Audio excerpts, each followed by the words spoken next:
Hey everybody, it's Jason Blaha here, and I had a subscriber ask a question. I'm going to put up a lot of the same training footage that made this person ask the question. And they asked, shouldn't you be avoiding the lockout on those presses? Well, the answer is no. Lockouts are fantastic, and let's cover that for a minute. One of the things that people don't seem to think about, athletes think about this, coaches think about this, a lot of times bodybuilders don't always think about this, of how do you prevent joint pain? How do you keep your joints healthy? Well, the two most important things you can do as far as your training goes, as far as just your technique and what you're doing in the gym for keeping your joints healthy, is number one, making sure that you're training a joint with at least one major exercise through the full range of motion. Now, there is something to be said for people with hypermobility of the elbows and presses, but a very small percentage of the population has hypermobility, 10% or less. And you'll know if you're kind of double jointed, you have hypermobility, and you might need to pay attention to this, but you might not. It depends on how extreme it is.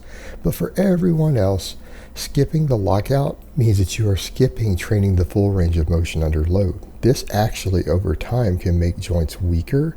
It can reduce important mobility in a joint.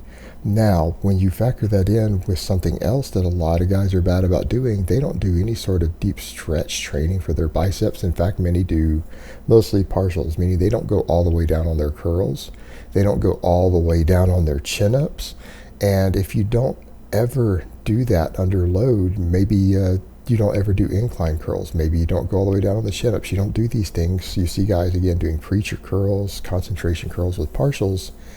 You are not training the full range of motion with either side of the muscle group, because the other big thing that you have to do to maintain a proper joint stability and health is to train both sides of the joint, meaning you need to stabilize everything by training the opposing muscle groups so that they're roughly equal in strength. They don't have to be perfectly equal, just roughly equal. And so what you have here is a combination to where the biceps are going to tend to get too tight because people are training them mostly just to contract and not to stretch at the bottom. Again, skipping the lockout range of motion.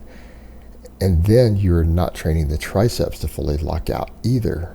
And then guys wonder why their elbows hurt. They wonder why their joints hurt. They wonder why they have these problems. Well, here's what it is. It's the fact that people are avoiding training through the full, healthy, normal range of motion.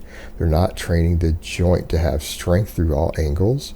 They're not training it to have the mobility to work correctly under load through all angles. And then when something happens to where they need to actually use it through all angles, or they need it to be strong at the lockout for some reason, it could be anything from a deadlift to an emergency situation, and then all of a sudden their elbows hurt and they've got an injury, or at least a minor nagging injury that sets back their training, that makes their life uncomfortable. So guys, it is important that you train these things through the full range of motion unless you have a specific medical reason not to. So skipping lockouts on presses is kind of a silly bodybuilder myth, and it's something that people need to think about and not just follow blindly.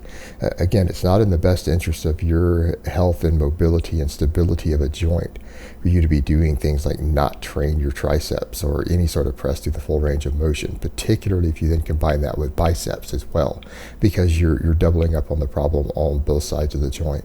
All right, guys, but that's really all I have to say on that today. I hope it's been informative, and I will talk to you guys next time.